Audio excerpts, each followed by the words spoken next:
Last class वाले में और किसी को कोई दिक्कत है?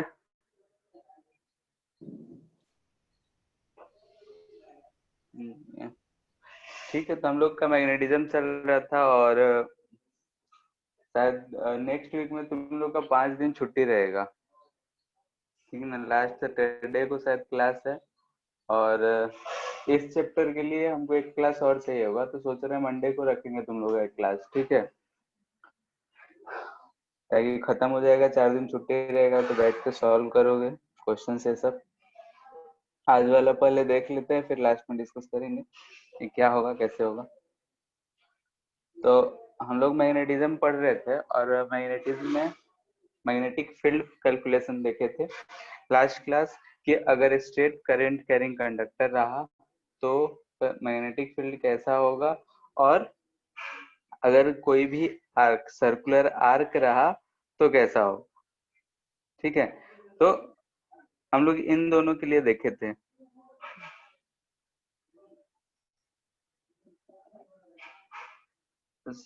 अभी भी पासवर्ड इनकरेक्ट बता रहा है क्या? सब ज्वाइन किए हैं? नहीं सर, हम लोग तो ज्वाइन हो गए। पता नहीं, मैं, हाँ, मैसेज क्या इनकरेक्ट बता रहा है।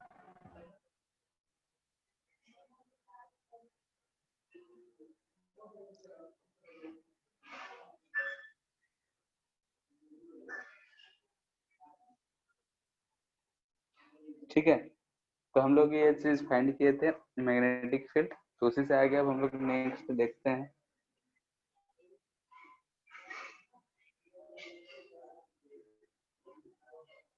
ठीक है, तो हम लोग देखते हैं वही, कि अगर हमारे पास कोई भी करंट कैरिंग कॉइल है तो कैसा होगा। यानी कि हम लोगों ने देखा था कि अगर कोई भी करंट कैरिंग कॉइल है तो उसके सेंटर पे हम लोगों ने फाइंड किया था कि अगर इसमें ऐसा करंट आई बह रहा है तो इसके सेंटर पे मैग्नेटिक फील्ड जो था वो mu naught I upon 2r आ रहा था। अगर इसका रेडियस r है तो नंबर ऑफ टर्न्स n रहेगा, तो mu naught N I by 2r हो जाएगा।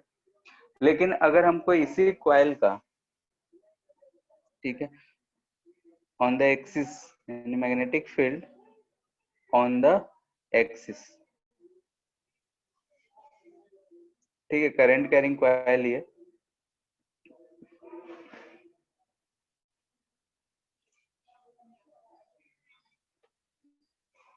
यानी कि अगर ये करंट ऐसा कैरी कर रहा है तो हम लोगों ने डायरेक्शन निकाला था, डायरेक्शन इसमें निकालेंगे तो इधर से इधर मैग्नेटिक फील्ड का डायरेक्शन होगा, ठीक है। मैग्नेटिक फील्ड का डायरेक्शन निकालने के लिए हम लोगों ने देखा था कि करंट के अलोंग राइट हैंड के फिंगर्स को कर्ल करना है, और थंब जो होगा वही हमारा डायरेक्शन देगा मैग्नेटिक फील्ड का, ठीक है। तो अगर हम इस करंट कैरिंग कॉइल के लिए किसी पॉइंट P पे, यानी कि इस एक्सिस पे पॉइंट P है, मान लेते हैं ये दूरी जो है x है, इस x दूरी पे अगर हमको मैग्नेटिक फील्ड फाइंड करना है तो कितना होगा कैसा होगा, वही चीज हम यहाँ पे फाइंड कर रहे हैं। तो कैसे फाइंड करेंगे? हम लोगों ने ऐसा इलेक्ट्रिक फील्ड में भी देखा था। इलेक्ट्रिक फील्ड में भी हमने ऐसा देखा था कि अगर कोई भी वायर है, या फिर चार्ज कैरिंग वायर बोलते थे वहां पे, और उसमें अगर हम लोगों ने इलेक्ट्रिक फील्ड फाइंड करा था तो एक छोटा सा एलिमेंट लेते थे और उसके थ्रू फाइंड करते थे। वैसे ही यहाँ भी हम लोग को फाइंड करना पड़ेगा, एक छोटा सा एलिमेंट लेंगे और फिर बायट सेवर्ट लॉ लगाएंगे, ठीक है।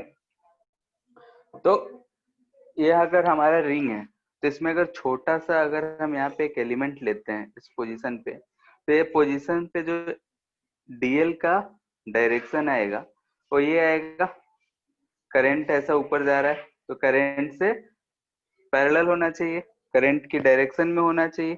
तो अगर हम यहाँ पे एक टेंजेंट ड्रॉ करेंगे तो ऐसा इस डायरेक्शन में डीएल वेक्टर होगा। अगर हम इसको एक्स एक्सिस बोल दें, इसको वाई एक्सिस बोल दें और इसको जेड एक्सिस बोलते हैं, तो जेड की अलोंग होगा, ठीक है। यानी कि हम यहाँ पे डीएल वेक्टर बोल सकते हैं पैरेलल टू जो हमारा जेड एक्सिस होगा, जेड एक्सिस से पैरेलल होगा, नेगेटिव तरफ है उससे हमको कोई फर्क। अब हमको इस डीएल वेक्टर के कारण हमको इस पॉइंट आर पे फाइंड करना है, तो हम यहाँ से एक वेक्टर बनाएंगे, ये आर वेक्टर। ठीक है, तो ये आया हमारा डीएल वेक्टर और ये आया आर वेक्टर। ठीक है, डायरेक्शन करंट का चेंज कर लेते हैं ताकि इस फिगर में बनाने में थोड़ा सा आसानी मिल जाए।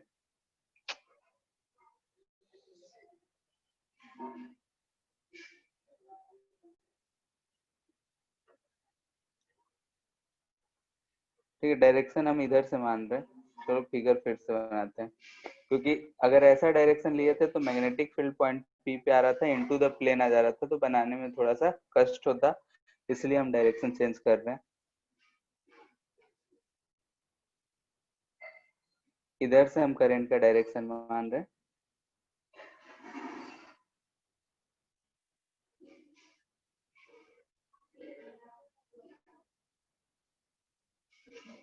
ठीक है, अब यहाँ पे अगर हम कोई भी वेक्टर मान रहे हैं, इधर की तरफ डीएल वेक्टर होगा और आर वेक्टर इधर की तरफ होगा। इस पॉइंट पी पे अगर हमको निकालना है तो यहाँ से ये एंगल देखो ध्यान से 90 डिग्री है।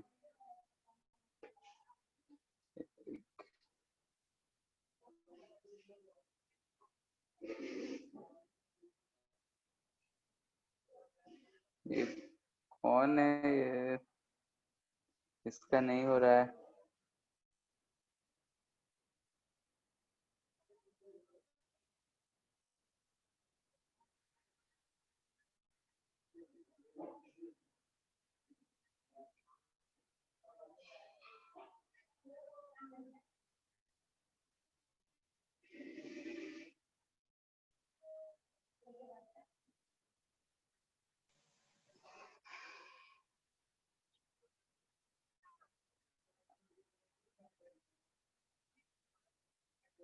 हाँ से बोल रहे हैं, सबका तो ज्वाइन हो गया है, एक बच्चा है उसका शायद नहीं हो रहा है। एक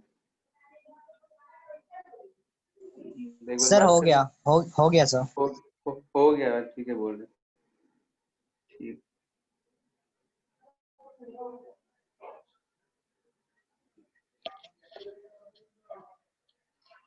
चलो ठीक है। तो हम लोगों ने अभी तक देखा कि अगर हम करंट कैरिंग कॉइल के कारण हम लोग मैग्नेटिक फील्ड फाइंड कर रहे थे, तो सर्कुलर कॉइल के अगर सेंटर पे बात कर रहे थे, तो सेंटर से अगर आर दूरी पे अगर हम लोगों ने देखा था तो mu naught I upon 2r। अगर हम किसी एक्सिस पे फाइंड करना चाहते हैं, यानी किससे, ओरिजिन से पास करने वाले एक्सिस पे किसी एक्स दूरी पे, तो हम लोग यहाँ पे एक डीएल छोटा सा एलिमेंट माने, यानी कि डीएल ऐसा वेक्टर आया, और इस डीएल और ये हमारा आर वेक्टर हो, क्योंकि इस पॉइंट पी पे उस डीएल के कारण निकालना है। तो हम लोग जानते हैं कि according to Biot Savart law, Biot Savart law के कारण जो मैग्नेटिक फील्ड आता है हमारा, वो आता है mu naught I upon 4 pi dl cross r by r. ठीक है, तो ये चीज आता है हमारा।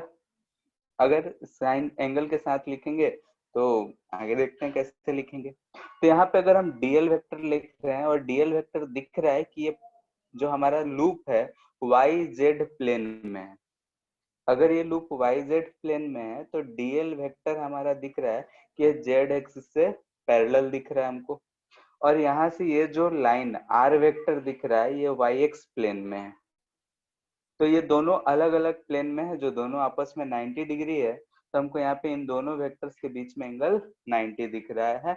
और डीएल क्रॉस आर, अगर हम यहाँ से दिख रहा है कि डीएल क्रॉस आर, तो डीएल की तरफ हाथ रखेंगे, आर की तरफ अगर कर्ल करेंगे तो यहाँ पे जो मैग्नेटिक फील्ड का डायरेक्शन आ रहा है इधर की तरफ, यानी कि परपेंडिकुलर टू बोथ आ रहा है, दोनों से ऐसा परपेंडिकुलर आ रहा है, जो कि डीएल से भी परपेंडिकुलर होगा और आर वेक्टर से भी परपेंडिकुलर होगा।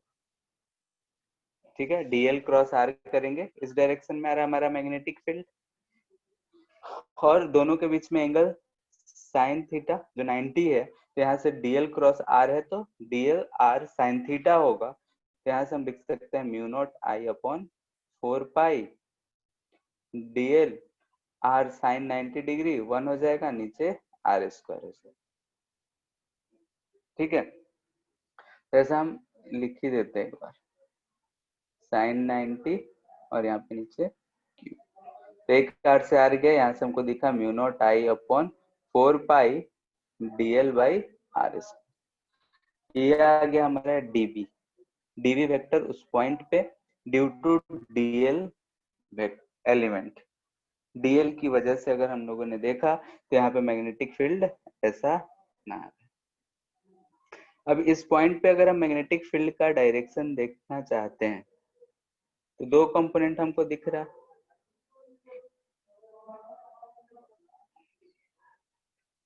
ठीक है, हमको यहाँ पे दो कंपोनेंट दिख रहा है। तो एंगल अगर डिसाइड करते हैं तो इस एंगल को अगर हम थीटा बोले और यहाँ से एक अगर कोई परपेंडिकुलर लाइन होता तो ये 90 माइनस थीटा होता और ये फिर से हमको थीटा दिख रहा होता। तो इस वेक्टर के दो दो कंपोनेंट्स दिख रहे हैं हमको, इधर बी, इधर हो जाएगा बी कॉस थीटा और इधर आ रहा है बी साइन थीटा। ठीक है, अगर इस एंगल थीटा ले रहे हैं तो ये 90 माइनस थीटा और ये फिर से थीटा, तो उधर की तरफ बी कॉस थीटा और इधर की तरफ बी साइन थीटा। वैसे ही अगर हम यहाँ पे एक एलिमेंट लिए होते इधर की तरफ तो उससे यहाँ मिलाते तो नीचे की तरफ आता और दिखता कि बी कॉस थीटा जो है सिमिलरिटी की वजह से कैंसल आउट हो गया, जो भी बचता हमारा बी साइन थीटा बचता। ठीक है, तो हमारा ये इस डायरेक्शन में यहाँ से हम बोल सकते हैं due to symmetry integral B cos theta जो हो जाएगा वो 0 हो जाएगा।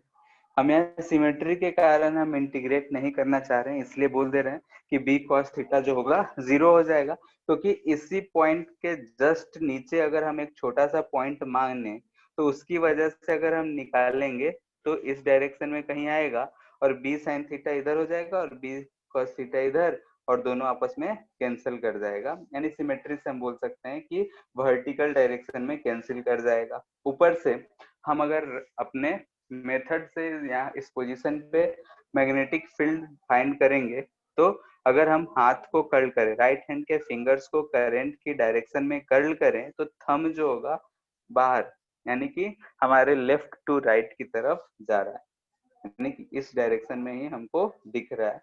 तो वैसे भी बोल सकते हैं कि यहाँ पे परपेंडिकुलर डायरेक्शन में मैग्नेटिक फील्ड 0 होगा। खैर हम सिमेट्री से कहेंगे क्योंकि हम उसी के जस्ट नीचे एक वैसा ही पॉइंट ले लिए होंगे, तो उस वजह से ये दोनों मिलके 0 हो जाएंगे। तो जो हमारा वाई डायरेक्शन या फिर परपेंडिकुलर टू एक्स एक्सिस जो भी मैग्नेटिक फील्ड आएगा वो 0 आएगा। हम यहाँ वाई डायरेक्शन इसलिए नहीं कर रहे हैं क्योंकि ये जो बी कॉस थीटा है यहाँ पे एक प्लेन होगा और वो प्लेन के चारों तरफ होगा अलग अलग पॉइंट्स के लिए, और बी साइन थीटा वाला कंपोनेंट सिर्फ एक्स डायरेक्शन में होगा। इस चीज को हम बोल रहे हैं कि magnetic field perpendicular to x axis जो है वो 0 है। हम वाई या जेड ऐसा कुछ नहीं कर रहे। रीजन क्या है, तो हम अगर उस पॉइंट पे देखें और ऐसा एक लूप बनाए तो वहां पे मैग्नेटिक फील्ड जो होगा हर डायरेक्शन में ऐसा होगा अलग अलग एलिमेंट्स के लिए, और इधर वाला बी एक्स। ठीक है, हम यहाँ पे ऊपर पॉइंट माने इसलिए हमको एक्स और वाई दिख रहा है, इधर कहीं पॉइंट माने होंगे तो एक एक्स और एक कहीं और दिखेगा। ठीक है, तो इसलिए हम बोल रहे हैं कि magnetic field perpendicular to x axis 0 है। नाउ फॉर बी एक्स, तो डीबी एक्स हमको दिख रहा है कि डीबी ही लिखो, डीबी साइन थीटा है, डीबी साइन थीटा। डीबी कितना है, तो डीबी यहाँ से हमको दिख रहा है mu naught I upon 4 pi dl by r square sine of theta. ठीक है, ये चीज आ गया हमारा डीबी एक्स। अब यहाँ पे ये डीएल है, आर है। आर क्या है? तो आर हमने देखा कि अगर ये हमारा कैपिटल आर रेडियस है, ये एक्स है, ये एंगल थीटा है, तो ये हमारा आर था। आर वेक्टर यही था, under root r square plus x square. ठीक है, तो अगर हम यहाँ पे देख रहे हैं कि जैसे जैसे अगर इस लूप को कोई घूम रहा है, ऐसा अगर लूप घूमते हम, तो यहाँ आर का वैल्यू तो चेंज नहीं हो रहा है और थीटा भी चेंज नहीं हो रहा है। तो ना आर चेंज हो रहा है ना थीटा चेंज हो रहा है, तो हम ये सब कांस्टेंट मान के बाहर निकाल सकते हैं। तो जब इंटीग्रेट करेंगे तो हम ऐसा लिख सकते हैं B x equal to mu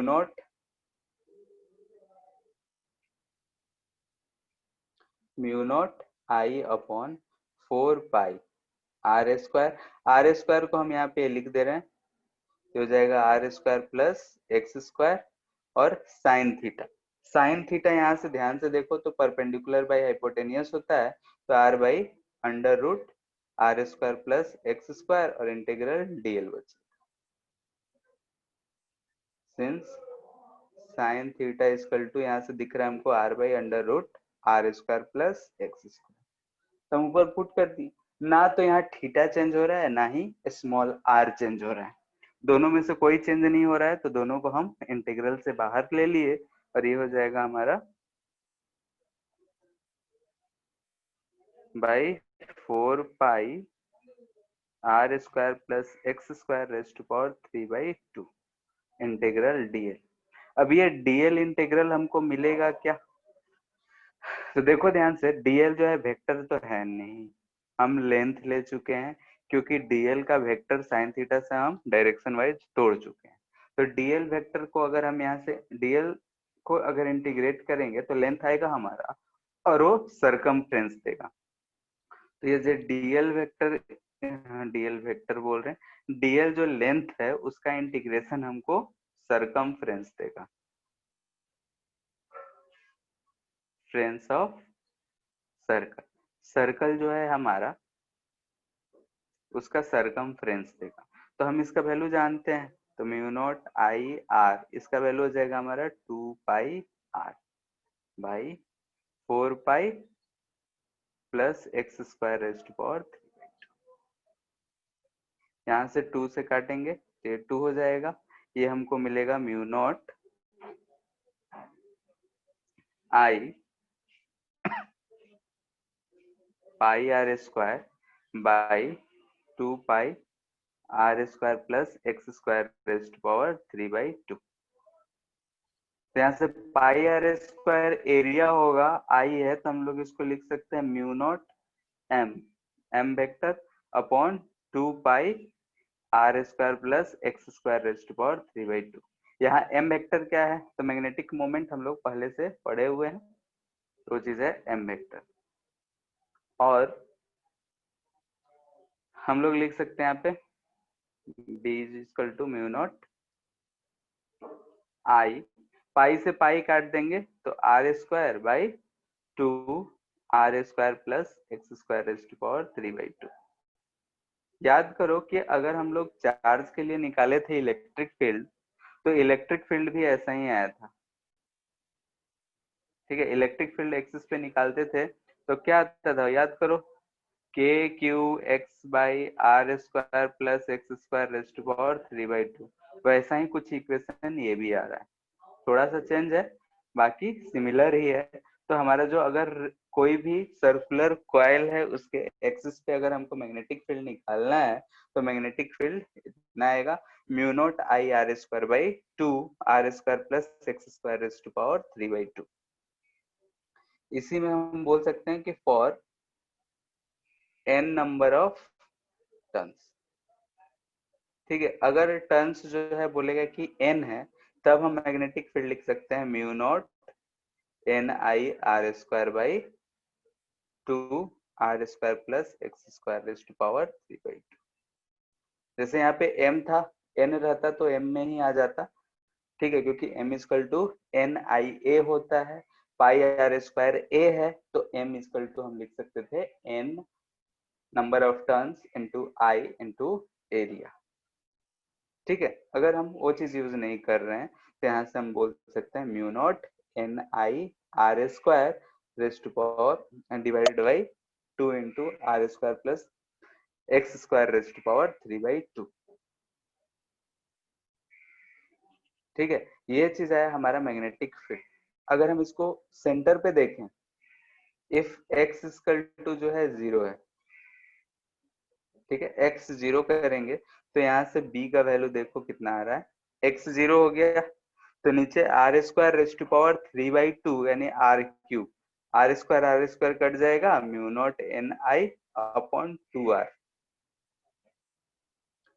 ठीक है, सेंटर पे अगर हम फाइंड करेंगे x0 यानी सेंटर, ये आ रहा है, जो कि हम लोग पहले ही ये चीज जानते हैं कि सेंटर पे हम फाइंड करते हैं तो आता है mu naught I upon 2r। n number of turns रहेगा तो mu naught N I by 2। इसका अगर वेरिएशन हम लोग बनाए तो ऐसा कुछ आता है, इधर x, इधर मैग्नेटिक फील्ड। ये जो वेरिएशन हमारा आता है, अगर हम x का वैल्यू इन्फिनिटी रखते हैं, x का वैल्यू इन्फिनिटी तो मैग्नेटिक फील्ड 0, और x का वैल्यू 0 रखते हैं तो उस समय, क्योंकि सब कुछ प्लस है, ये मैक्सिमम तब होगा जब नीचे वाला वैल्यू मिनिमम होगा। Mu naught I are fix है, x का वैल्यू ही चेंज कर सकते हैं, तो इसका मैक्सिमम वैल्यू हमको दिख रहा है कि जब x मिनिमम हो, तो x मिनिमम 0 होगा, मैग्नीट्यूड वाइज का बात कर रहे हैं, तो 0 पे मैक्सिमम होगा और इधर इंफिनिटी पे 0 होगा, तो इसका कर्व ऐसा कुछ जाता है। ठीक है, पैराबोला जैसा नहीं रहता है, शार्प यहाँ पे थोड़ा सा उठा हुआ रहेगा। ठीक है, ऐसा कुछ रहेगा। ये जो आया ये हमारा होगा mu naught I upon 2r for एक, और इंफिनिटी पे 0। इलेक्ट्रिक फील्ड वाले केस में हम लोग देखते थे कि दो जगह हमारा मैक्सिमम आता था, मैक्सिमम 0 पे भी 0 और इंफिनिटी पे भी 0, बीच में कहीं आता था, यानी कि x equal to r by root 2 पे आया करता था। और ये इसलिए क्योंकि यहाँ पे उसमें ऊपर x हुआ करता था, यहाँ पे x नहीं है, तो इस बात का ध्यान रखना, क्योंकि बहुत लोग ऐसा होते हैं कि उस चीज को याद रखे हैं तो यहाँ भी वही चीज अप्लाई कर देते हैं, तो ऐसा यूज नहीं करना। यहाँ के लिए जो वेरिएशन होगा हमारा इस तरीके का होगा, यानी कि अगर लूप हमारा यहाँ पे ऐसा है, ठीक है, कोई भी लूप ऐसा है, तो इसकी वजह से ऐसा मैग्नेटिक फील्ड का मैग्नीट्यूड आएगा। डायरेक्शन के लिए, तो डायरेक्शन अगर हम देख रहे हैं तो करंट, अगर हम माने कि करंट इसमें ऐसा बह रहा है, तो डायरेक्शन ऑफ मैग्नेटिक फील्ड इधर से इधर की तरफ होगा, यानी कि इधर साउथ पोल की तरह होगा, इधर नॉर्थ पोल की तरह होगा, और ऐसा हम लोग बोल सकते हैं कि मैग्नेटिक फील्ड का डायरेक्शन ऐसा होगा। ठीक है, मैग्नीट्यूड वाइज बोले तो मैग्नेटिक फील्ड जिधर एक्स दूरी पे राइट साइड और लेफ्ट साइड दोनों तरफ सेम ही होगा, सिमेट्रिक होगा, यानी कि हम बोल सकते हैं कि वाई एक्सिस के अबाउट मिरर इमेज फॉर्म कर रहा होगा। तो ये था हमारा कि अगर कोई भी मैग्नेटिक फील्ड हमको फाइंड करना है किसी भी करंट कैरिंग लूप के एक्सिस पे, तो हम लोग ऐसे फाइंड करेंगे। तो हम लोग सेंटर पे फाइंड करना सीख गए, एक्सिस पे फाइंड करना सीख गए। अगर किसी आर्बिट्री पोजीशन पे है तो आर्बिट्री पोजीशन पे निकालना बहुत मुश्किल होता है, जो कि हमको नहीं पढ़ना है, तो हम लोग उस चीज पे डील भी नहीं करेंगे। नेक्स्ट है हमारा हेल्महोल्ट्ज।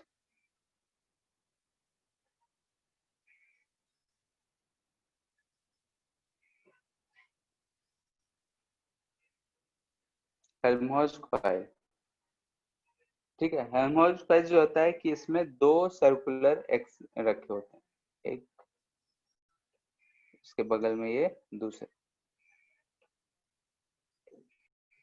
ऐसा दोनों में करंट जो होगा सेम ओरिएंटेशन में बह रहा होगा, ऐसा ही मान लें।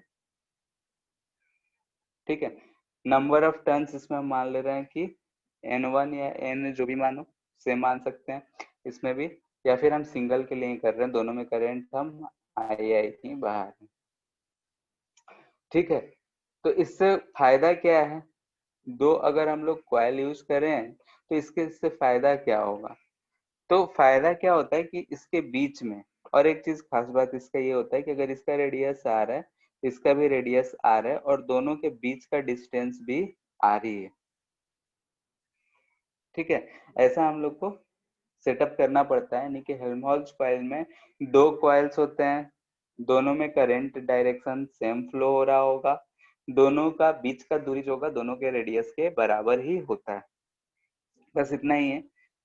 इसमें फायदा क्या होता है कि हम लोगों ने देखा कि अगर हमारा सिंगल कॉइल है तो सिंगल कॉइल के कारण जो मैग्नेटिक फील्ड है वो ऊपर वाले जैसा, जैसा अभी हम लोग ड्रॉ कर रहे थे, एक बार इसको भी बना ही लेते हैं। ये हमारा फर्स्ट कॉइल, हमारा सेकेंड कॉइल।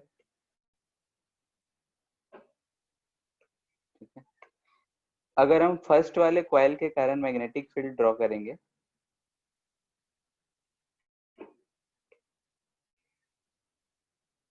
तो ऐसा कुछ आता है।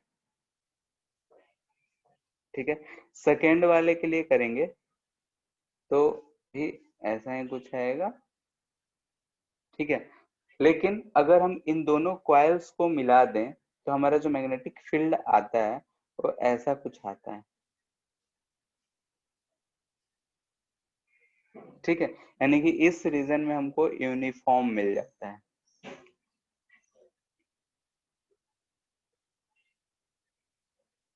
ठीक है, तो हेल्महोल्ट्ज कॉइल यूज करने का पर्पस यही होता है, हमारा ये जो रीजन है इस रीजन में मैग्नेटिक फील्ड यूनिफॉर्म मिल जाएगा, क्योंकि दोनों को हम लोग ऐसा सेट कर दिए हैं कि दोनों का मैग्नेटिक फील्ड ऐड हो जाएगा। करंट का डायरेक्शन अगर चूंकि दोनों में सेम ही है तो इसको अगर देख रहे हैं तो हमारा दिख रहा है कि ये इधर की तरफ नॉर्थ पोल होगा, इधर नॉर्थ इधर साउथ, इसका भी ये साउथ इधर नॉर्थ, तो जो भी मैग्नेटिक फील्ड होगा सब सेम डायरेक्शन में होगा, तो मैग्नेटिक फील्ड इन दोनों के बीच में जो होगा वो यूनिफॉर्म होगा।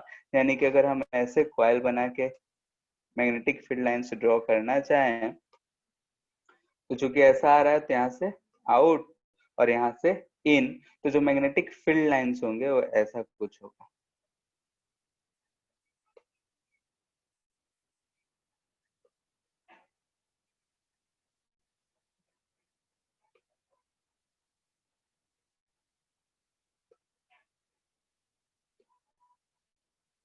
ठीक है, ऐसा कुछ मैग्नेटिक फील्ड लाइन है।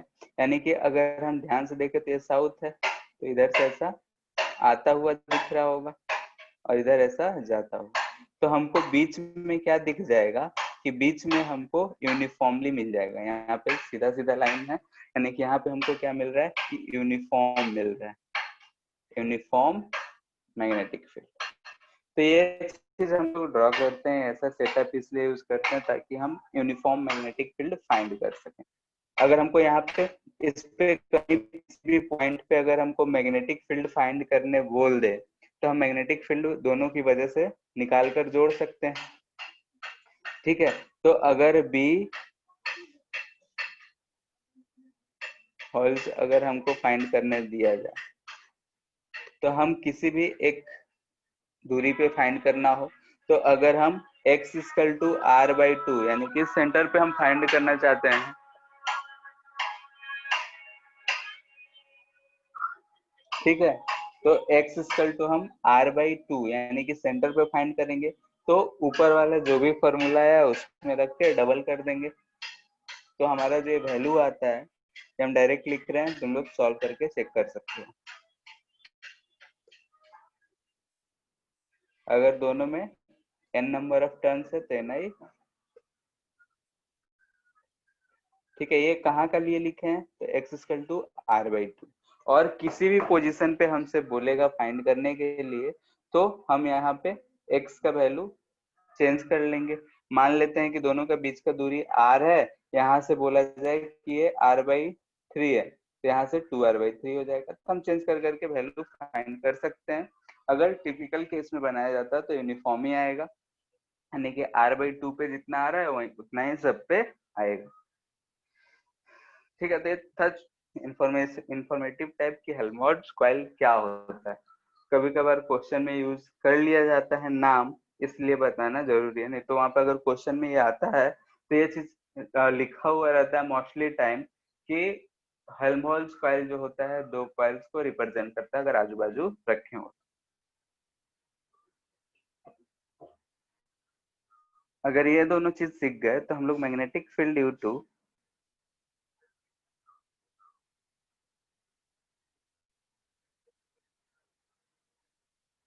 Charge revolving in a circle से भी फाइंड कर सकते हैं। डायरेक्ट फॉर्मूला यूज कर लेंगे। यानी कि अगर हमसे बोला जाए कि एक चार्ज है कोई भी, कुछ भी दे सकता है, इलेक्ट्रॉन दे सकता है, हम क्यू ले रहे हैं, इधर v वेलोसिटी से घूम रहा है, रेडियस r है, magnetic field at centre O अगर हमसे पूछा जाए तो हम लोग जानते हैं कि magnetic field due to moving charge जो होता है वो होता है mu naught q by 4 pi v cross r by r। ठीक है, यही आया था हमारा फॉर्मूला। करंट भी इसको मान के हम लोग लिख सकते थे, लेकिन हम चूंकि डायरेक्ट चार्ज मूविंग चार्ज के लिए हम लोग फॉर्मूला जानते हैं, इसलिए हम इसको लिख रहे हैं। तो इसके लिए हम लोग लिख सकते हैं, यहाँ से ध्यान से देखें तो हर जगह r और v वेक्टर दोनों आपस में परपेंडिकुलर होगा, तो हम लोग लिख सकते हैं mu naught q by 4 pi v r sine 90 by r q. तो ये आ जाएगा हमारा म्यू नॉट क्यू भी बाई 4 पाई आर स्क्वायर। ये अगर हमको किसी भी चार्ज के लिए, चार्ज का यहाँ पे हम साइन के साथ पुट कर देंगे, मैग्नीट्यूड के साथ, तो b माइनस आएगा यानी इनटू द प्लेन, प्लस आएगा यानी कि आउट ऑफ द प्लेन। जैसा अगर हम ले रहे हैं, मोस्टली हमको यहाँ से डायरेक्शन डिसाइड करना पड़ेगा v क्रॉस r के लिए। तो इस केस में हम v क्रॉस r देख रहे हैं तो अपर डायरेक्शन में आ रहा है, क्योंकि ये हमारा डाउन आ रहा है, ये r वेक्टर हो गया, तो v cross r into the plane दिख रहा है, तो ये भी हमारा इनटू द प्लेन है। अगर q यहाँ पे हम माइनस रखेंगे तो आउट ऑफ द प्लेन, और प्लस लिए हैं तो इनटू द प्लेन। तो यहाँ पे इस बात का ध्यान रखना है कि मैग्नेटिक फील्ड का डायरेक्शन साइन ऑफ चार्ज पे भी डिपेंड करेगा।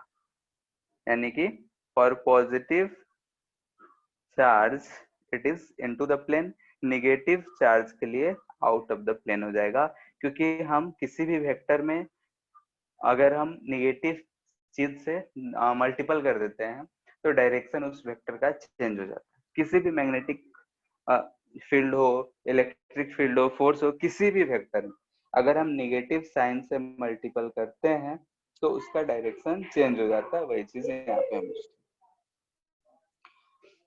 सिमिलरली हम कह सकते हैं कि एक चार्ज है Q, ठीक है, ऐसा घूम रहा है और हमसे इसके एक्सिस पे x दूरी पे हमसे पूछा जाए तो x दूरी पे भी हम बता सकते हैं। ठीक है, x दूरी पे भी हम इसके लिए बता सकते हैं। कैसे? तो इस चीज को अगर थोड़ा सा रियलाइज करें, ऊपर वाले को थोड़ा सा रियलाइज करें, तो Q v by r square है, ठीक है। और हमारा पिछले केस में हम लोगों ने देखा था कि फॉर करंट, करंट के लिए आता है mu naught I upon 2r, ठीक है।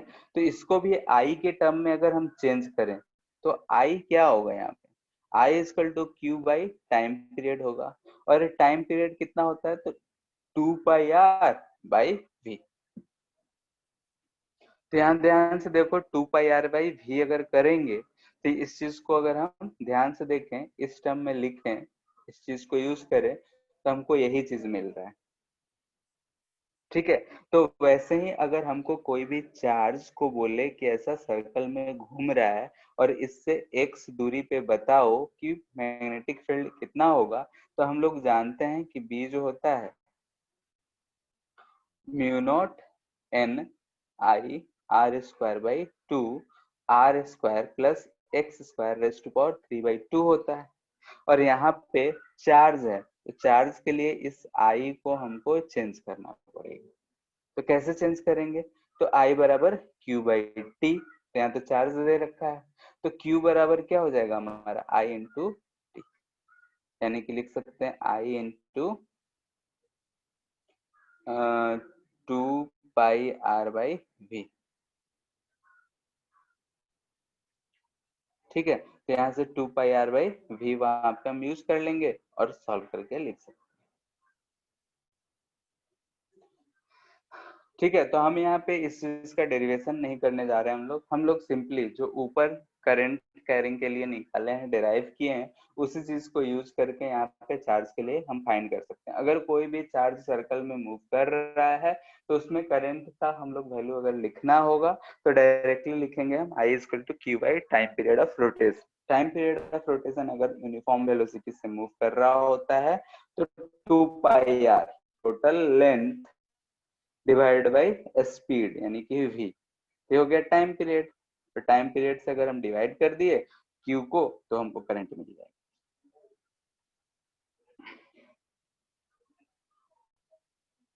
इतना बात में किसी को दिक्कत तो पूछो।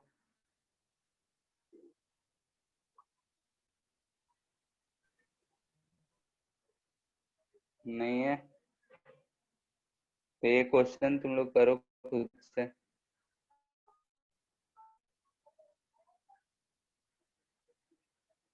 एक हमको डिस्क दे रखा है। हाँ,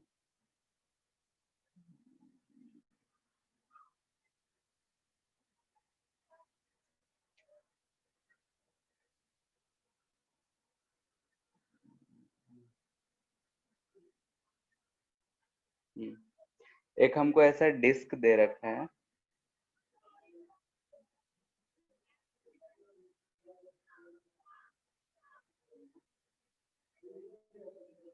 इस पे चार्ज डेंसिटी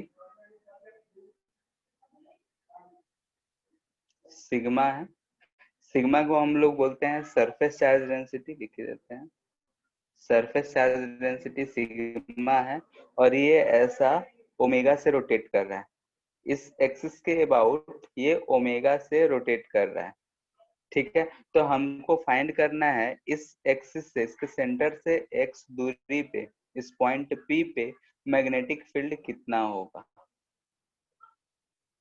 ठीक है, डिस्क है जिसका सरफेस चार्ज डेंसिटी सिग्मा है और वो ओमेगा से रोटेट कर रहा है। तो हमको फाइंड करना है कि पॉइंट P पे जो कि x दूरी पे है वहां पे इसका मैग्नेटिक फील्ड कितना होगा। देखो कि अगर ये चार्ज था, रोटेट कर रहा है तो करंट जनरेट कर रहा होगा, और करंट जनरेट हो रहा है तो मैग्नेटिक फील्ड होगा। सॉल्व करना है, कैसे करेंगे सोचो और बताओ।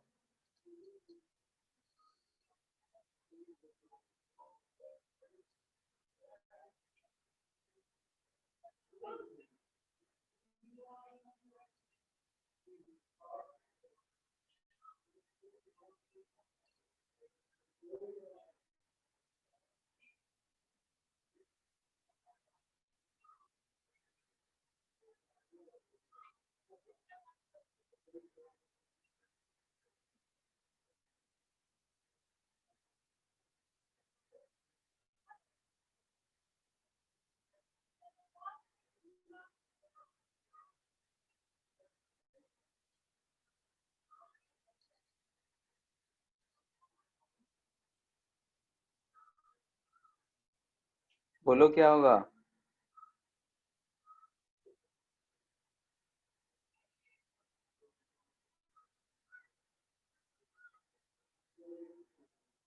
शिवम,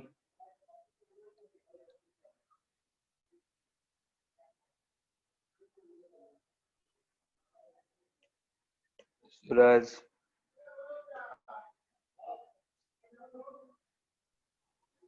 सर वी के जगह आर ओमेगा पी की जगह आर ओमेगा। मतलब कैसे सॉल्व करेंगे, अप्रोच कैसे करेंगे, कोई भी बताओ क्या करें इसमें।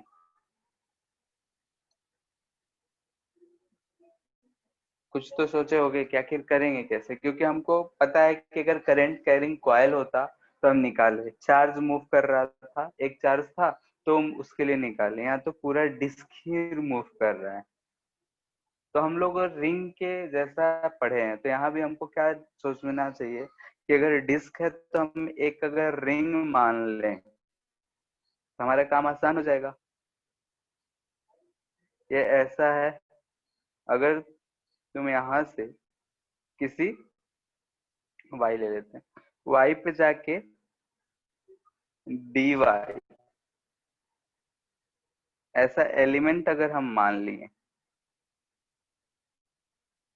तो अब हमको क्या दिख रहा है कि ये जो एलिमेंट है सिर्फ y से ओमेगा से रोटेट कर रहा है, यानी कि dq चार्ज जो कि कितना होगा, तो सिग्मा बाई, इसका रेडियस r है, sigma by pi are square into इसका क्या होगा, तो 2 पाई y dy। ठीक है, यानी कि इतना जो होगा dq, ये जो है ओमेगा से रोटेट कर रहा है, यानी कि टाइम पीरियड हो जाएगा हमारा 2 पाई बाई ओमेगा, यानी कि इस कॉइल में हमको डी करंट जो मिलेगा वो मिलेगा dq/t। ठीक है, तो यहां से हम बोल सकते हैं कि dq/t जो है हमको कितना मिल जाएगा। ध्यान से देखो तो 2 पाई कट गया, sigma Y omega D Y upon 2 रह जा रहा है, नहीं 2 पाई कट गया, सिग्मा पाई आर स्क्वायर बच रहा है, ये हमको डी मिल गया। अब डी मिल गया, यानी कि एक हमको ऐसा करंट कैरिंग कॉइल है, इससे एक्स दूरी पे अगर हमको लिखना है, तो डीबी अगर मैग्नेटिक फील्ड लिखेंगे तो क्या लिखेंगे, म्यू सर नॉट। हाँ सिग्मा तो चार्ज डेंसिटी है ना, तो सिर्फ डी क्यूब सिग्मा इंटू 2 पाई/dy अच्छा, होगा। हाँ ठीक है, चार्ज हम पूरा ले लिए थे, नीचे पाई आर स्क्वायर से मल्टीपल नहीं होगा तो और भी। सिग्मा सरफेस चार्ज डेंसिटी है, तो एरिया से डिवाइड करने की जरूरत नहीं, डायरेक्ट एरिया से मल्टीपल कर देंगे हो जाएगा, ये चीज है।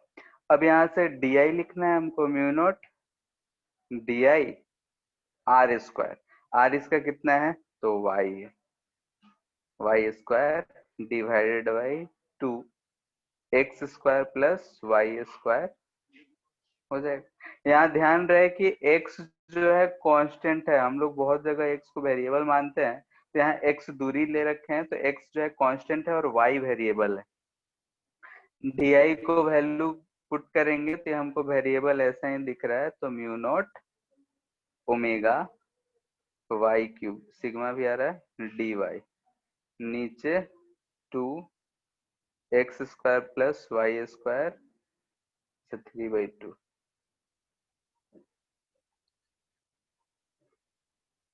ठीक है, इसको इंटीग्रेट करना है। इंटीग्रेशन शायद हमको लग रहा है कि तुम लोग का डेफिनिट चल रहा है, यानी कि इनडेफिनिट खत्म हो गया है, तब तुम लोग इसको इंटीग्रेट कर सकते हो जाएगा।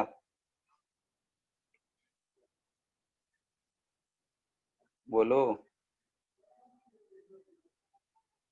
कर लेना, हम आंसर लिख देते हैं।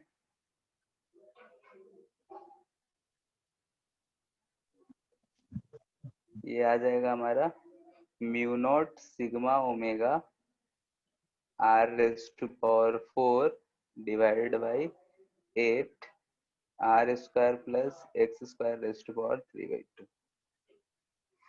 इसको इंटीग्रेट करना होगा हमको, कहाँ से कहाँ, तो 0 से इंटीग्रेट कर लेना, ये हमको मैग्नेटिक फील्ड का वैल्यू मिल जाएगा। अगर हमको सेंटर पे फाइंड करना होगा, तो सेंटर पे फाइंड करने के लिए हम लोग इस वैल्यू में x का वैल्यू 0 पुट कर देंगे। तो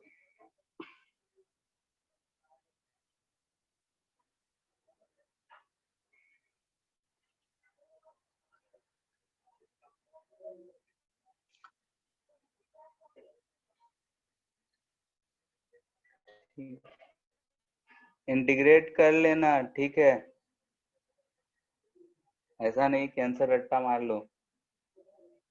नेक्स्ट हम लोग का सोलेनोइड।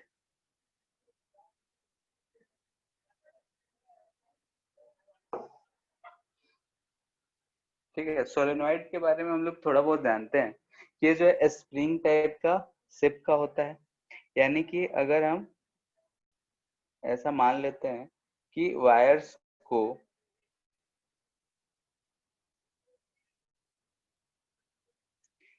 ऐसे हम लपेट दें किसी भी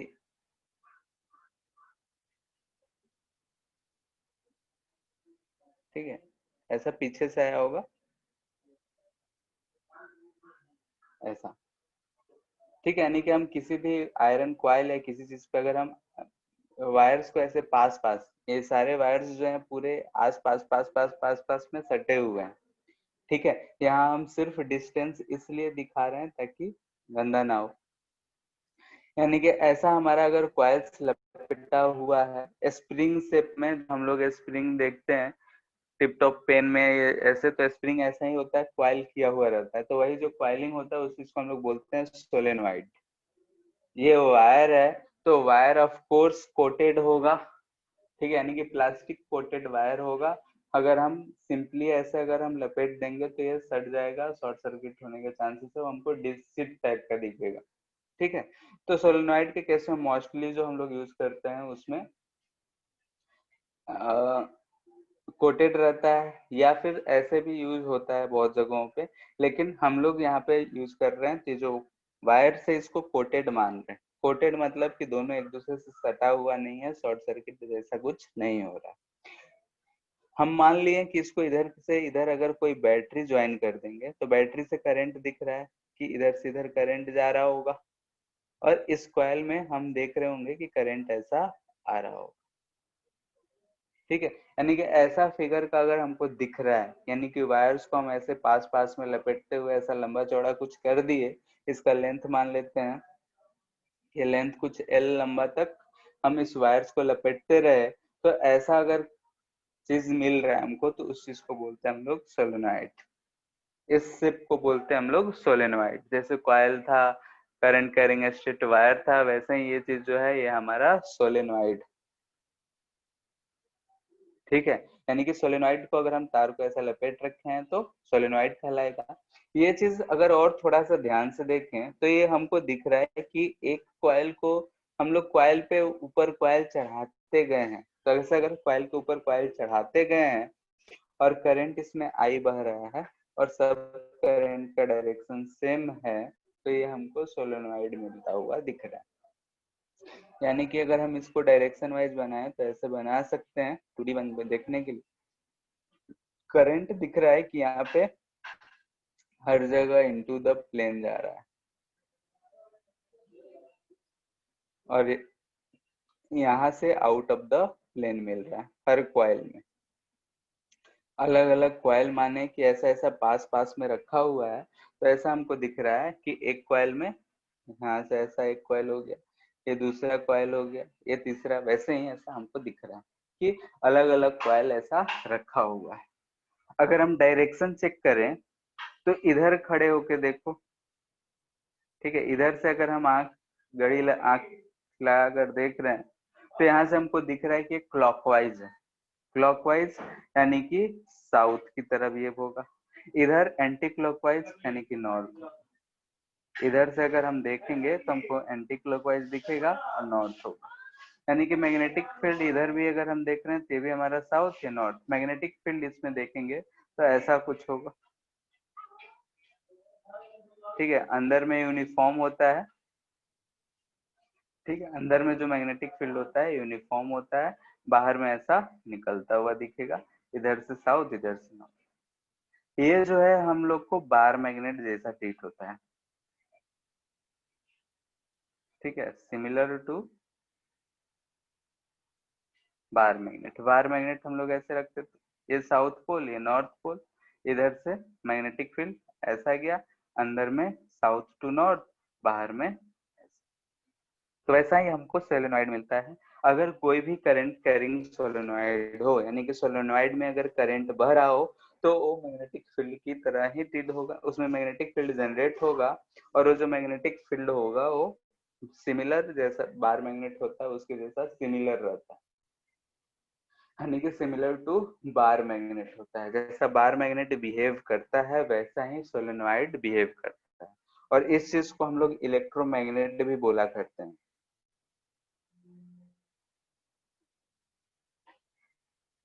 ठीक है, जो सोलेनोइड में करंट कैरिंग इफेक्ट होता है और इसके कारण जो मैग्नेट बनता है उसको इलेक्ट्रोमैग्नेट बोलते हैं। और 10th क्लास में हम लोगों ने रटा होगा कि इलेक्ट्रोमैग्नेट और बार मैग्नेट में डिफरेंस क्या है। तो बार मैग्नेट टेम्पोररी होता है, परमानेंट होता है, इलेक्ट्रोमैग्नेट टेम्पोररी है। इसमें करंट बह रहा है तब तक मैग्नेटिक इफेक्ट शो कर रहा है, करंट बंद तो मैग्नेटिक इफेक्ट खत्म। करंट का डायरेक्शन चेंज करेंगे तो साउथ और नॉर्थ पोल का डायरेक्शन चेंज हो जाएगा, लेकिन बार मैग्नेट में ऐसा कुछ नहीं हो। ठीक है, उसमें जो साउथ पोल है वो साउथ पोल ही है, जो नॉर्थ पोल है वो नॉर्थ पोल ही है। लेकिन सोलेनोइड या इलेक्ट्रोमैग्नेट में हम लोग पोल्स का डायरेक्शन चेंज कर सकते हैं। अभी जिधर साउथ दिख रहा है अगर करंट का डायरेक्शन चेंज कर देंगे तो उधर नॉर्थ दिखने लगेगा। तो ये सब कुछ फायदे हम लोग को वहां पे बताए जाते हैं कि सोलेनोइड या इलेक्ट्रोमैग्नेट का जो हमारा फायदा है वो बार मैग्नेट पे क्या है। हम लोग इसका स्ट्रेंथ बढ़ा घटा सकते हैं, करंट का वैल्यू बढ़ाएंगे घटाएंगे तो मैग्नेटिक फील्ड का वैल्यू बढ़ेगा घटेगा। आगे देखेंगे नंबर ऑफ टर्न्स पे भी डिपेंड करेगा। तो सब चीजें हम लोग देखेंगे।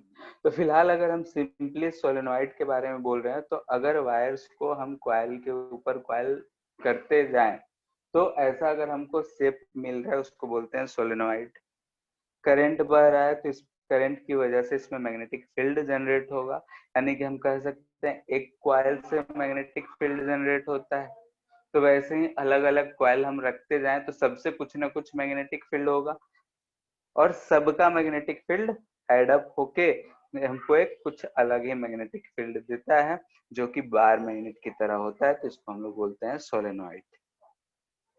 अब इस सोलेनोइड के कारण मैग्नेटिक फील्ड कितना होगा क्या होगा उस चीज पे हम लोग को डिस्कस करना है और उस मैग्नेटिक फील्ड को कैसे बढ़ा सकते हैं घटा सकते हैं।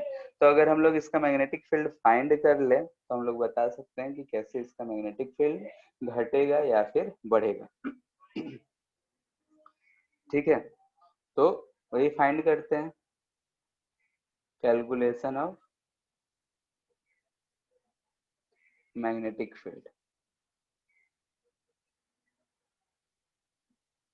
ठीक है, सोलेनोइड का हेडिंग है तो सोलेनोइड के कारण ही मैग्नेटिक फील्ड का कैलकुलेशन कर रहे हैं।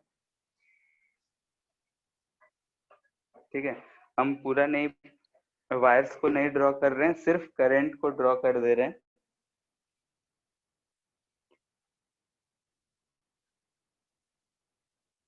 मान रहे हैं ऊपर से ऐसा बाहर की तरफ आ रहा है और एक कॉइल नीचे ऐसा इनटू द प्लेन चला जा रहा है। क्योंकि हमको बीच में अगर मैग्नेटिक फील्ड बनाना है वायर बना देंगे तो साफ साफ दिखेगा नहीं। यानी कि ऐसा था तो यहाँ से करंट बाहर आ रहा है तो यहाँ से हम बोल सकते हैं कि यहाँ ऐसा डॉट है, यहाँ इनटू द प्लेन जा रहा है तो क्रॉस कर दिए। उसी चीज को ऐसे रिप्रेजेंट कर रहे हैं। वही चीज हम सिर्फ करंट के डायरेक्शन को रिप्रेजेंट कर रहे हैं कि करंट आई है। एन जो लिख रहे हैं हम एन, ये टोटल नंबर ऑफ टर्न्स लिख रहे हैं। ठीक है, टोटल नंबर ऑफ टर्न्स हम एल लेंथ के लिए फाइंड कर रहे हैं। तो एक टर्म हम लोग यहाँ पे डिफाइन करेंगे एन, जो कि होगा number of turns per unit length. तो हमको दिख रहा है कि number of turns per unit length है, टोटल लेंथ एल है, total number of turns N है। तो हम इस स्मॉल एन को लिख सकते हैं कि ये एन बाई एल होगा। ठीक है, तो कैपिटल एन बाई एल जो होगा ये number of turns per unit length. हम इसके सेंटर एक्सिस पे फाइंड कर रहे हैं। कोई भी पॉइंट हमारा P है, इस पॉइंट P पे अगर हमको मैग्नेटिक फील्ड फाइंड करना है, इस पॉइंट से अगर हम दोनों एंड को देखते हैं, ये इसका रेडियस r है यहाँ से, तो ये एंगल हमको बीटा दिख रहा है और ये एंगल अल्फा दिख रहा है। इस पॉइंट P पे हमको फाइंड करना है मैग्नेटिक फील्ड, यानी magnetic field eight point P क्या होगा। यही चीज हमारा पर्पस है इसमें सॉल्व करने का, और हमको ऐसे कॉइल्स दिख रहे हैं। तो क्या करेंगे, तो उसके लिए हम फिर से एक ड्रॉ कर रहे हैं,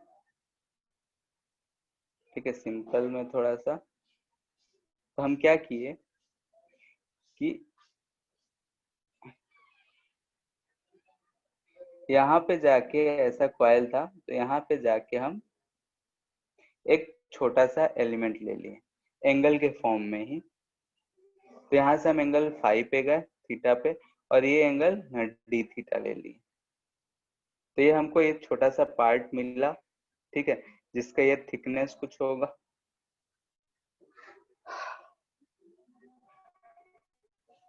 ठीक। यहाँ से ये दूरी जो है x, ठीक है, ये रेडियस जो था हमारा r था। ऐसा हमको कुछ मिल रहा है, थिकनेस कुछ मिल रहा है। उस थिकनेस कितना होगा वो डिसाइड करना पड़ेगा हम। उसके बाद हमको क्या दिख रहा है कि ये एक रिंग टाइप का दिख रहा है। ऐसा अगर हम पीछे वाले पोर्शन को भी माने तो ये हमको एक रिंग दिख रहा है, और इस रिंग से पॉइंट एक्स पे हमको मैग्नेटिक फील्ड बोला जा रहा है, ये फाइंड करना है। और उसके बाद हम पूरे का कहानी देखेंगे। तो इस छोटे से एलिमेंट को अगर हम देख रहे हैं, तो इस छोटे से एलिमेंट के लिए हमको एक रिंग दिख रहा है, एक रिंग है, और इस रिंग की वजह से मैग्नेटिक फील्ड फाइंड करना है। तो हम यहाँ से x दूरी पे आए हैं, तो इसका थिकनेस dx बोल दे रहे हैं। तो इसमें di करंट कितना बह रहा होगा, तो di करंट हम कैसे फाइंड करेंगे। तो n नंबर ऑफ टर्न्स हैं, तो एक टर्न में i, तो n नंबर में n टर्न्स। यानी कि हम बोल रहे हैं कि यहाँ से अगर हम बोलें कि ये चीज जो है इसका नंबर ऑफ टर्न्स जो आएंगे, टर्न्स जो आएगा,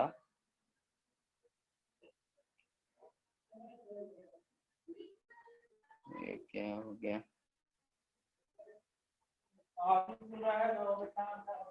नंबर ऑफ टर्न्स जो आएगा वो कितना आएगा। तो हमको दिख रहा है कि अगर n टर्न्स है तो सब में आई आई आई आई, तो अगर हम इसका नंबर ऑफ टर्न्स लिखें तो ये हमको दिख रहा है n dx। तो इसमें जो di करंट बह रहा होगा वो n dx इंटू आई बह रहा होगा, यानी कि हम इसको लिख सकते हैं ni इंटू dx, ये करंट बह रहा होगा। ऐसा इसलिए लिख सकते हैं क्योंकि दिख रहा है कि n नंबर ऑफ टर्न्स है, तो एक टर्न रहता तो I करंट, दूसरा टर्न 2i 3i 4i, ऐसा ही होते जा रहा है। तो n नंबर ऑफ टर्न्स है तो ni, ठीक है। तो वैसे ही अगर हम इसमें टोटल नंबर ऑफ टर्न्स देखें तो n जो था small n, number of turns per unit length था, उसमें लेंथ से मल्टीपल कर दिए तो ये हमको करंट मिल गया। करंट मिल गया तो हम इसके लिए मैग्नेटिक फील्ड लिख सकते हैं, और मैग्नेटिक फील्ड कितना होगा, तो म्यू नॉट ni होता है, तो वही total number of turns into I कर लेंगे, यहाँ से लिख सकते हैं ni dx। रेडियस, तो इसका रेडियस तो आर ही होगा, R square by 2 radius R square plus x square raise to power 3/2।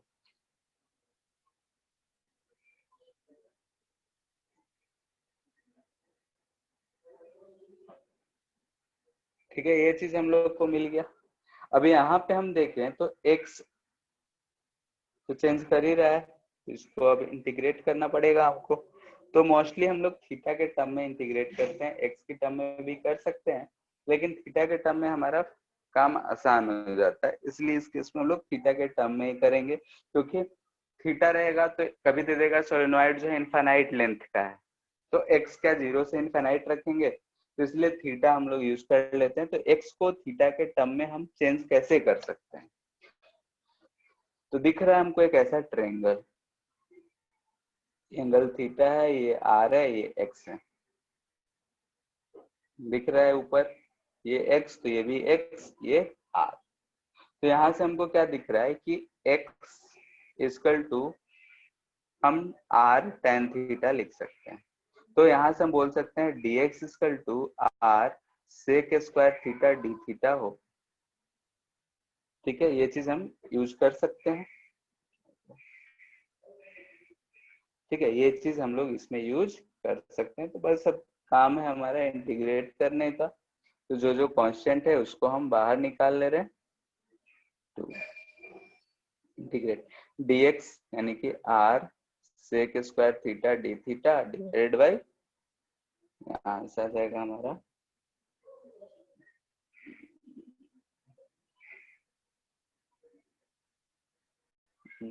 r square plus x square. चलो r स्क्वायर तो कॉमन हो गया, 1 plus tan square theta rest power 3/2।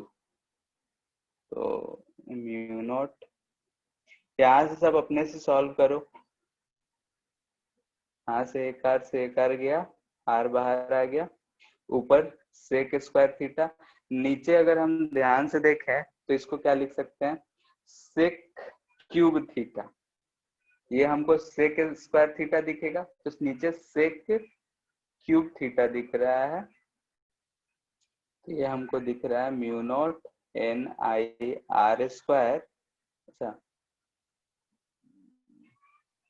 ये क्या होगा, आर स्क्वायर बचा हुआ है, कट जाएगा ना, म्यू नॉट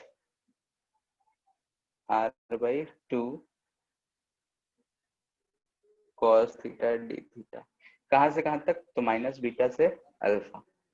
एंगल, अगर एंगल देखे तो हम यहाँ से ऐसा एंगल लिए थे, तो यहाँ से अगर लेंगे तो माइनस, इस लाइन से ले रहे हैं तो इधर जाएंगे तो माइनस, इधर जाएंगे तो प्लस। तो माइनस बीटा से प्लस अल्फा तक हम लोगों ने रखेंगे। तो यहाँ से हमको आ जाएगा mu naught N I R. R बचना नहीं चाहिए सर वहाँ पे आर क्यूब निकलेगा ये ब्रैकेट से। अच्छा हाँ ठीक है, ये आर क्यूब है, तो यहाँ से आर स्क्वायर बचता। चलो ऐसा ही,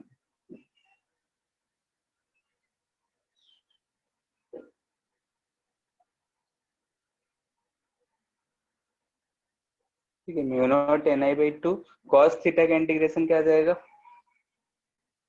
साइन थीटा।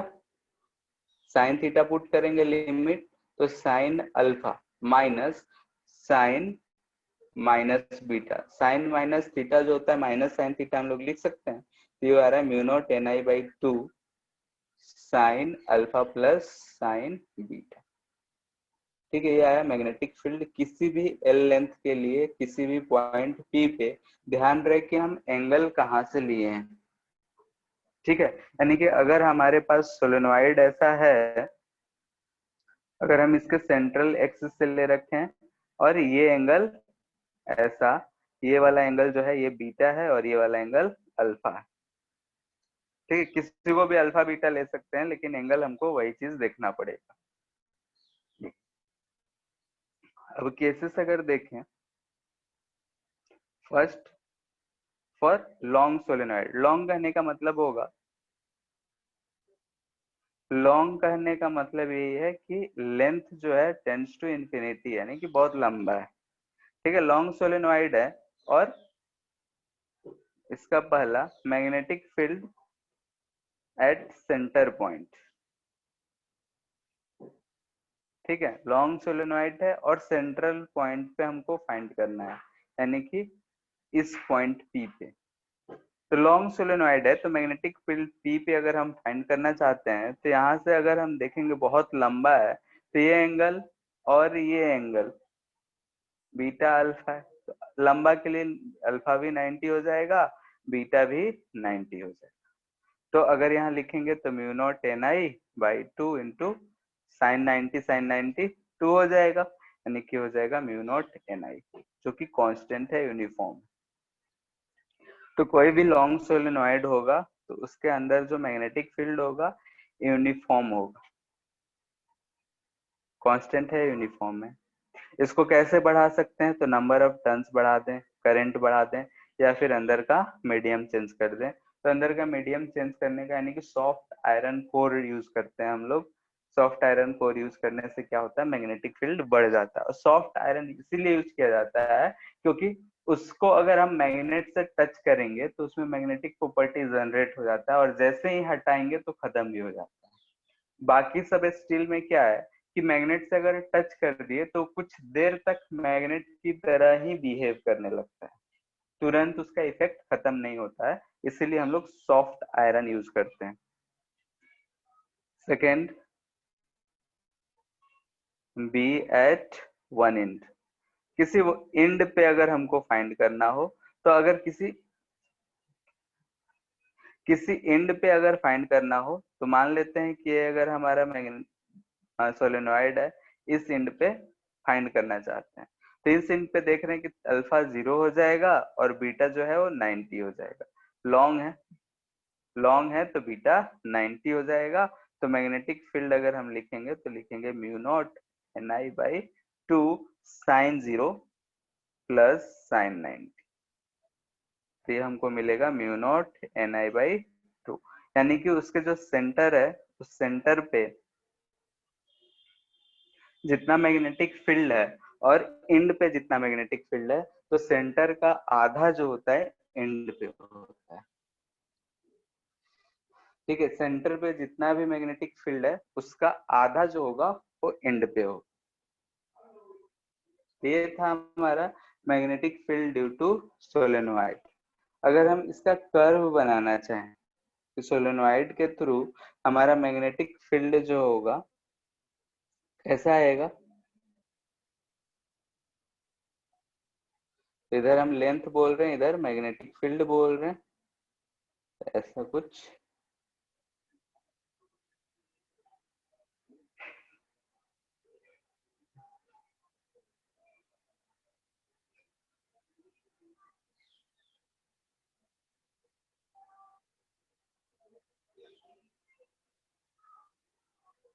ठीक है, ऐसा कुछ मैग्नेटिक फील्ड आता है आइडियल सोलेनोइड के लिए। अगर रियल में रहता है तो रियल में जो होगा ऐसा कुछ नहीं आता है, रियल में थोड़ा सा वेरिएशन रह ही जाता है, और रियल के लिए जो आता है हमारा ऐसा कुछ है। ठीक है, रियल में बीच में यूनिफॉर्म नहीं रहता है, लेकिन आइडियल केस में हम लोग मानते हैं तो यहाँ से अगर ये हमारा एल लेंथ था तो इस एल लेंथ के बीच में हमको यूनिफॉर्म मिलता है। लेकिन रियल होगा, अगर रियल सोलेनोइड का अगर हमसे पूछा जाए कि रियल सोलेनोइड का मैग्नेटिक फील्ड जो होगा बीच में यूनिफॉर्म होगा, तो रियल वाले के केस में यूनिफॉर्म नहीं होता। लेकिन अगर हम वो लोग आइडियल का बात कर रहे हैं तो आइडियल के केस में बीच में हम लोग मैग्नेटिक फील्ड को यूनिफॉर्म मानते हैं और वो यूनिफॉर्म ही रहेगा। ठीक है, यानी कि अलग अलग अगर हम बना देते हैं दोनों को, ये आइडियल के लिए है और ये अगर हमारा एंड है, ठीक है, तो ये हमारा एंड होगा, एंड। यहाँ पे जो वैल्यू होगा म्यू नॉट Ni/2 होगा, ये मैक्सिमम जो है सेंटर पे होगा म्यू नॉट Ni, बीच में लगभग यूनिफॉर्म होता है, ऐसा कुछ होगा। वही अगर रियल के लिए बात करेंगे, रियल सोलेनोइड जो हम लोग यूज करते हैं तो उसके लिए ऐसा कुछ आता है। ठीक है, -L/2 L/2 तक ऐसा रहता है। ठीक है, यूनिफॉर्म नहीं रहता, इस तरीके का वेरिएशन होता है magnetic field B with length L या एक्स, जो भी कहो, एल नहीं एक्स ही ज्यादा अच्छा रहेगा यहाँ पे। ठीक है, तो ये था हमारा magnetic field due to solenoid. Solenoid के कारण जो मैग्नेटिक फील्ड होगा ऐसा आएगा आइडियल केस में ऊपर वाले जैसा, रियल केस में यानी कि है रियल सोलेनोइड के लिए। तो इस पे ऑप्शंस बनते हैं, तो इसलिए ध्यान रखना है कि आइडियल के केस में हम लोग बीच में यूनिफॉर्म मानते हैं। अगर बोलेगा रियल सोलेनोइड है बीच में यूनिफॉर्म है तो हम लोग बोलेंगे नहीं। ठीक है, ऐसा कुछ वेरिएशन होता है उसका। तो थ्योरेटिकली आएगा, इसमें न्यूमेरिकल नहीं आता है। मोस्टली न्यूमेरिकल 95% केसेस जो होंगे क्वेश्चन होंगे वो हमारा आइडियल सोलेनोइड के लिए होगा। रियल सोलेनोइड के लिए रहता भी है तो मोस्टली क्वेश्चन अभी तक जो भी आए हैं वो थ्योरेटिकल आए हैं, तो ये बात को ध्यान रखना। ठीक है, इसके बाद हम लोग का टोरॉइड बच गया है और एम्पियर सर्किटल लॉ बच गया है, यानी कि इससे एक दो क्वेश्चन और बचे हुए हैं, और उसके बाद last topic ampere circuital law बचा हुआ है। तो मोस्टली हम लोग को एक क्लास चाहिए, ठीक है। तो एक मिनट,